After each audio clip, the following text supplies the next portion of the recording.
I'm Dr. Orion, a board-certified veterinary behaviorist, sometimes referred to as a veterinary behavior specialist, and of course a veterinarian.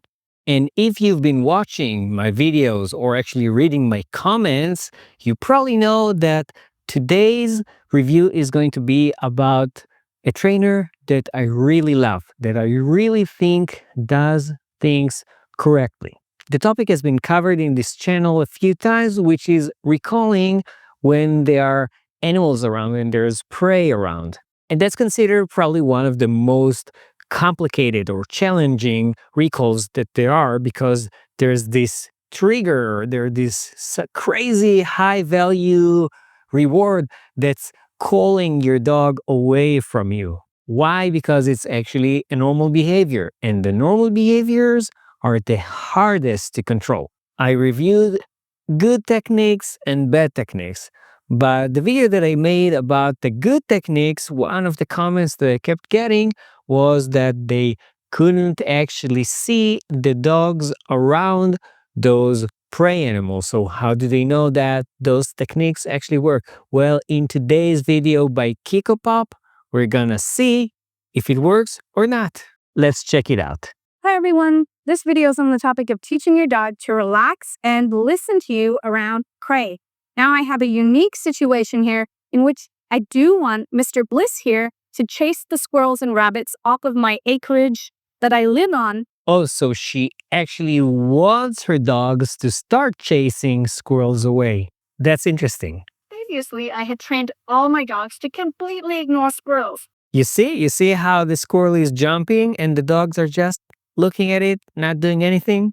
So squirrels and rabbits were just running all over the show, and even in my small backyard, they were just all over the place, and it started to be a squirrel and rabbit overpopulation. So I found a more humane way, which is getting Bliss and my little dog Cloud to chase them off the property, and then the other dogs to ignore the squirrels. This is actually even more amazing. The fact that she got only a few of them to chase the squirrels away, while the other ones are just sitting there and not doing anything. Because these guys are pretty chill, they don't get overexcited by the job. However, when we would go on walks to the park where there were squirrels, Bliss would get excited. So in this video, I'm going to show you how I'm working with him to teach him to ignore squirrels when out and about, but still be able to do his job here on my property and chase them all. And again, this is a lot harder because you're basically rewarding your dog for doing something in one situation and trying to prevent him or rewarding him for doing something completely different, which in this case is actually not doing anything, not chasing the prey animal, in a different location. So the situation is actually the same, only the location is different. And for many dogs, that makes things very, very complicated. This episode is on training in real-life situations. The protocol: 1. Mark looking at the distraction and feed your dog looking back at you. I really love the fact that she's actually giving the steps ahead of time, so you can follow along, you can make notes of everything and then see what she's doing. She's breaking it down into those smaller steps. So yes, first one, Mark looking at the prey and feed for looking back. So that's kind of like the engage disengage game, which I mentioned before in previous videos. Mark the dog choosing to offer looking back at you. 3. Reinforce your dog for not looking at all and being able to settle and relax in the environment. 4. Increase criteria. So all of these things are actually increasing criteria, but that's kind of like laying down the base for this method and increasing the criteria even more. So for example, the next step would probably be to actually start working with different kinds of triggers. If your dog is successful with the 3 steps, you can increase criteria such as getting closer to whatever it is or making the distraction more exciting. If the dog is struggling, go back to step 1. I like to choose locations where the prey is in a very predictable area that you can get away from and create distance from. Yes, that's another important step when we're doing training of something as challenging as this thing because we don't want to jump the gun. We don't want to make it too hard right away. And then the dog just can't resist himself because, again, it's a normal behavior. It's a natural behavior. So it's good to do things in baby steps. Maybe first in a control environment and only then gradually getting closer and closer and closer to where those squirrels might be. This location, the squirrels tend to hang out near the bushes for safety and won't venture into the open area or the parking lot. So it's a great place to train. Check in the description of this video for the prerequisites such as building your relationship with your dog, conditioning the reinforcers so they're going to be reinforcing during the training, teaching the dog the concept of a training setup and some basic training behaviors such as turning back to you if they hit the end of the leash. All are important things. And again, you can't go from 0 to 60 when we're dealing with training. You need to teach the basics and only then advance. I'm going to link the original video down below so you can also find the original and like and subscribe Kikopup, and of course see her other videos. The process that I like to use for my own dogs and my clients' dogs is marking the dog by looking at whatever it is and then slowly and calmly delivering the treat to the ground with the dog facing away from the distraction so it gives the dog a break and you can represent the trigger. The next step after multiple repetitions of marking the dog for looking is waiting and seeing if the dog thinks to offer looking back at you, which you can mark and reinforce. I know it as engage, disengage. It's not exactly that, but it's very close to what I usually do.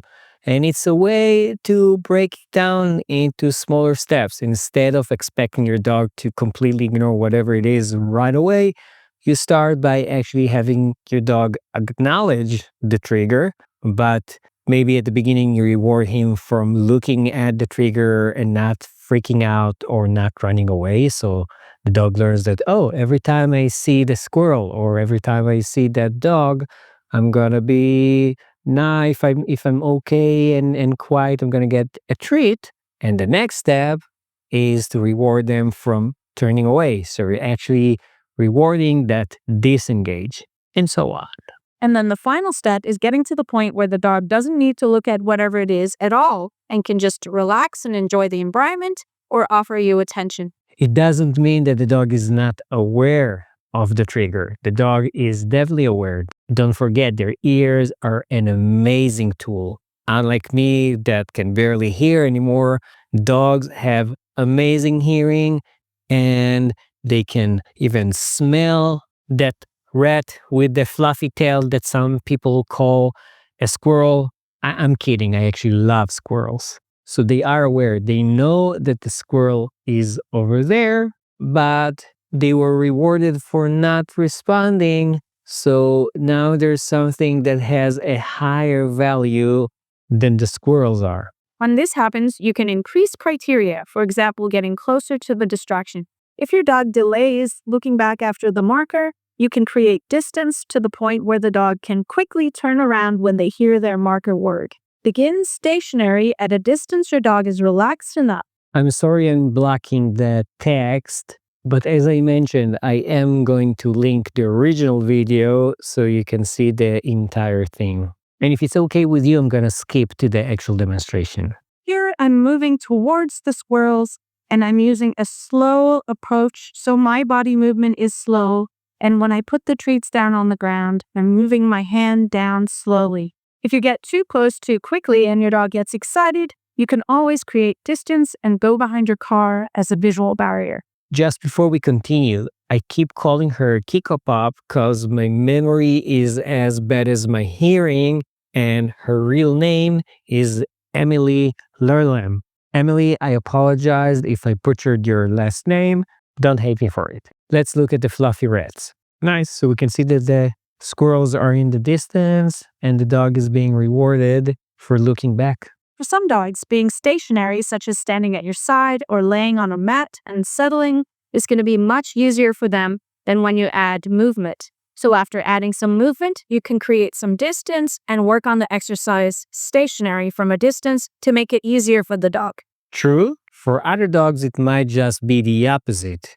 Being stationary actually allows them to basically concentrate more on something that they're not supposed to be concentrating on. So it's harder to distract them. While having them move around makes it easier for you to make them focus maybe back on you.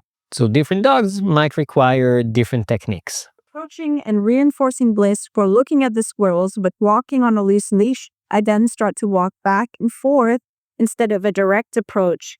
And then we moved away from the squirrels to take a training break where he could just snip around and enjoy the part where there weren't any squirrels. Good. Taking breaks is also important. I will say that when you're working with a cat, it's even more important. But even for dogs.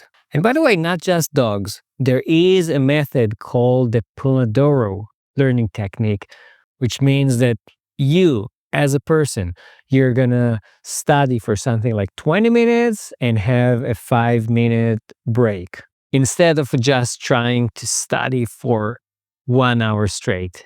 Those breaks kind of allow us to reset a little bit and then go back to studying. And the same is true for training. It's better to have a lot of short sessions than have few very long sessions of training. During the initial training, you're marking your dog or looking at you, and when they start to offer looking back at you, it's perfectly fine to mark and reinforce them, offering behaviors like sits or downs, but you really want to get to the point where your dog can settle and look around at the environment or move around and enjoy the environment without hyperfixating on the distraction or just staring at you.